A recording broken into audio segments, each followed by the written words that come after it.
Hello दोस्तों, नमस्कार। मैं हूं आपका भाई मोनू डोबरान। अगर आप लोग नए हैं मेरे चैनल पर तो चैनल को सब्सक्राइब कर लीजिए और घंटी को भी प्रेस कर लीजिए, क्योंकि मैं ऐसे ही वीडियो बनाता रहता हूं।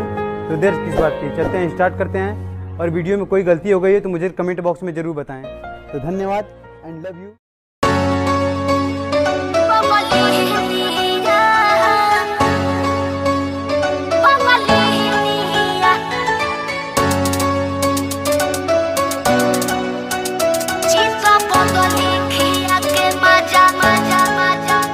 माना कोहिनी पुरु बाबा ना जई हो रे पिया, हाथे कवनो के कुछ वो ना खोई हो रे पिया।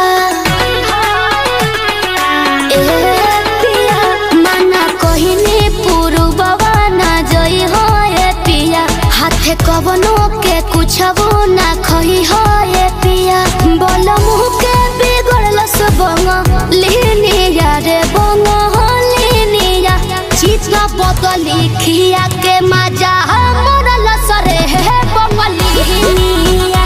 चित्रा बदली खिया के मजा मोरल सरे है बंगलिया।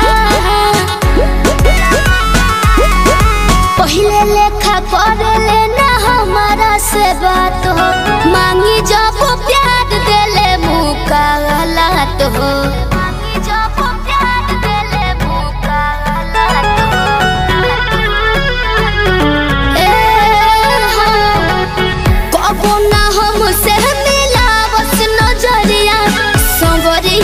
हमरो सहमरिया कवनो जतुआ पड़लस बंगलिनिया रे बंगलिनिया।